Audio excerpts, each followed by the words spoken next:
Class, this week's lecture is on organizing the capability to respond to an incident.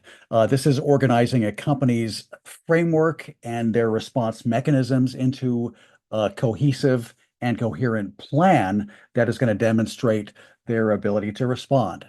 Um, Establishing these, of course, are going to be absolutely critical. There'll be strategic decisions guiding how this company will handle security breaches effectively. These plans will contain the procedures, making it crystal clear what teams should do. It actually empowers the teams to be able to respond confidently, systematically, and consistently because we've got this playbook of what the IR plan is going to delineate for each of these types of breaches.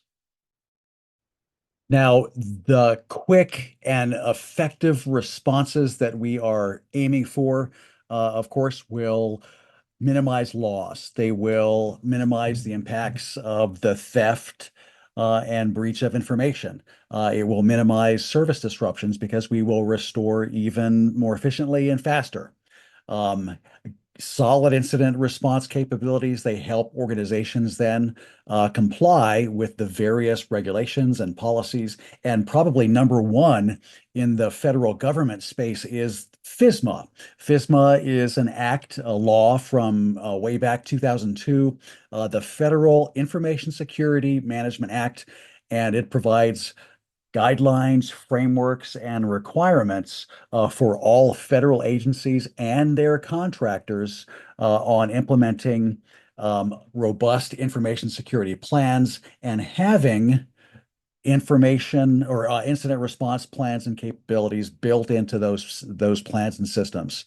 FISMA is a solid, comprehensive framework. It goes in depth with providing again, a framework for security planning, for risk assessments, for continuous monitoring, for establishing and then deploying various security controls.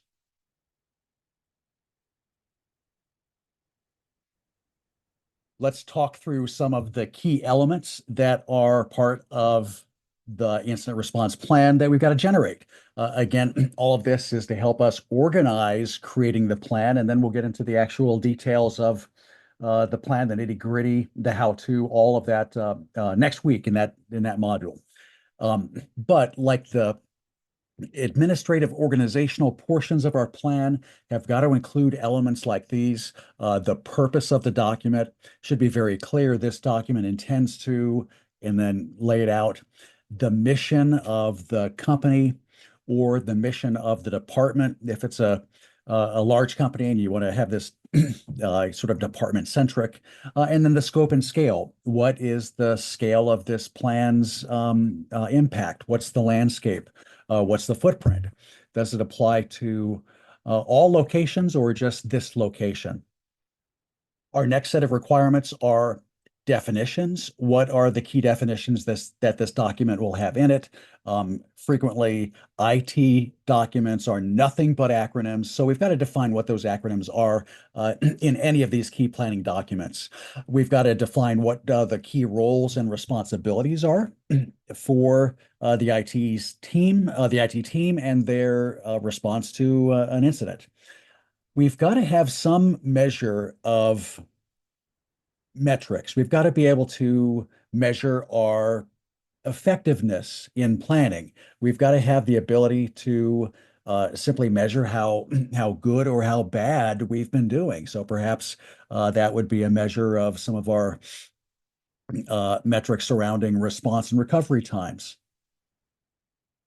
Next are the step-by-step procedures to follow, the playbook itself for the incidents as they come in. And we'll get into those, the 5 or 6 specific concrete steps necessary for those. We also need in this planning just what are the strategies to accomplish those incidents? What are the goals? What are the recovery time objectives? What are the data recovery objectives, et cetera? And then finally, communications. A plan has got to have a solid communication plan concerning Who are the key stakeholders and how they will be communicated to during an incident and afterward. These key stakeholders will include our customers as well. And one of the key parts any company is going to have to wrestle with is make sure that their planning documents reflect how and when to notify their customers of security incidents and breaches. Now, any plan will need to have detailed procedures that are comprehensive, that are based on policy, that are based on solid best practices and strategic planning, and above all, just complete. These are in the form of standard operating procedures or SOPs, and having SOPs that are written and ready to be pulled out when an incident happens, that will minimize errors during really stressful situations. Incursions are quite stressful, especially if they haven't been noticed for a while and you realize the volume and impact that the incursion has had. Now, in our IR planning, the communications portion of that is probably one of the most critical parts of the organizational sections. It has got to describe how we will communicate with entities such as these. So, what are the methods that will communicate? Who is drafting and writing those communiques? How frequently are they drafted and released? And who are the point persons responsible for being the point of contact with these various entities? So what they are, we've got to have a specific media communication strategy to talk to the media, to provide press releases, to provide updates, press conferences if it's a large event, things of that nature. And the plan has got to address exactly that. Who will talk to the media? What are they authorized to say? What's the scope and scale of their authority, et cetera? Law enforcement is the next one to make sure that you've got a plan for. Who's the single point of contact that will handle all law enforcement inquiries? Perhaps there are search warrants being issued against your data, and who are responsible for handling those and what are the procedures for those. We've got to interface with our legal teams, both internal and external contracted, and we've got to make sure that they are fed all of the information so they can start to handle the things on the legal end. Additionally, we probably have some reporting responsibilities to regulators. If we're in the federal spaces, we've got our federal contracts and those authorities to respond to. If we're an agency, we've got broader government regulatory agencies to report to. So we've got to make sure to file those reports and have point people designated. Vendors need to be briefed on the issues surrounding an incursion or impact. Same thing with clients. They are probably the most difficult segment to develop a communications plan for because clients rely on our products and services. And if we've got a data breach, well, that can seriously jeopardize our own business. We've got to coordinate with other outside entities often, software vendors, for example, internet service providers, other effective parties. Our incident response teams need to be carefully planned and delineated ahead of time. Who are on these teams? But first, what is the structure of the team? Will they be one centralized team for the entire organization? Or perhaps it's going to be a network of distributed teams that report to a central location. We've got to decide these ahead of time, and that way, once the incident happens, we have the structure in place and it can simply be activated as necessary. Who is in charge here? Who is the coordinating team here that will give other teams their direction and authority? We have to also look at various staffing models for our teams. Do we want them to be in-house, on premises? Do we want them to be employees of our company? And that's their responsibility is to do these. Or frequently, it is going to be outsourced to some third party that provides that service to our company. Perhaps there's a small contingent of IT professionals inside the company that interface then with this vendor who then provides the services to the company. Or sometimes it's outsourced completely to the cloud, and we still have the same connection responsibilities, points of contact, but perhaps everything is outsourced to the cloud rather than having some on-premises component. Now, in deciding what the structure of our teams is going to be, it comes down to what the business requirements are. Does it need to be available 24 by 7? Or could just a working day availability work for the company? If they don't have round-the-clock operations, well, that might be a good cost savings measure.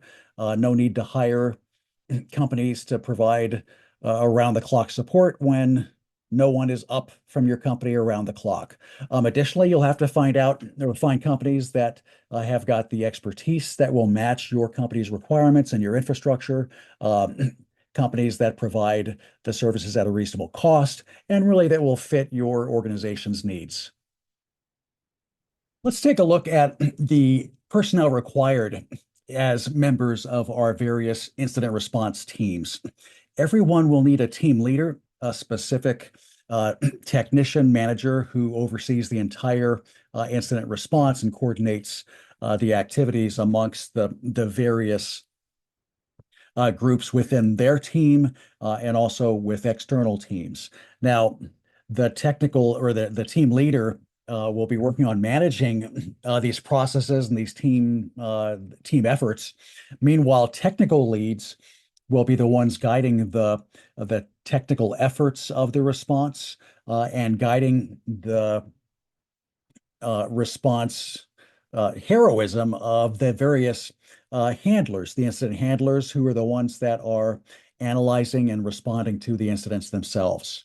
So these three all form a pretty good cohesive team together, and the skills necessary for all of these start with a good broad technical expertise, problem-solving skills, critical thinking skills, and matter of fact, that's what we hope to build in our program here at Concord with our graduates, is that exact ability to just critically think through problems.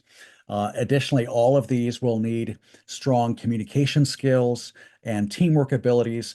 None of these roles works in a vacuum or works as an individual contributor. They're all parts of teams, and having healthy team dynamics and teamwork abilities is perhaps one of the most key qualifications.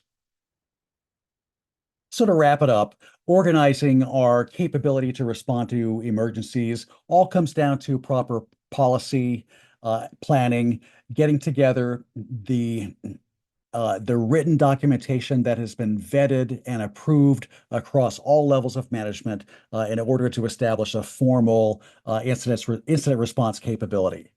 Absolutely critical. Next up, make sure that your team structures are well established ahead of time, including leadership roles, points of contact. Find the right structures that fit into your organization's needs. Find the staffing models that fit with your time constraints, your availability, your budget, and select a structure that's going to be the best fit for your organization. Look at the skills and training necessary to have an effective team, and of course, provide that necessary training then. And importantly, establish those critical communications paths with all of the various external and internal stakeholders in order to share information and to continue to collaborate. And all of these together will help you craft a very fine, comprehensive, and thorough incident response plan and develop that capability for your organization.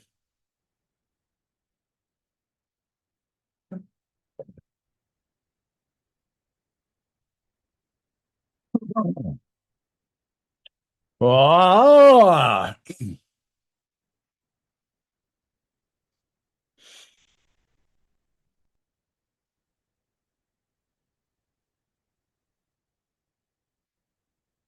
let's talk through some of the key elements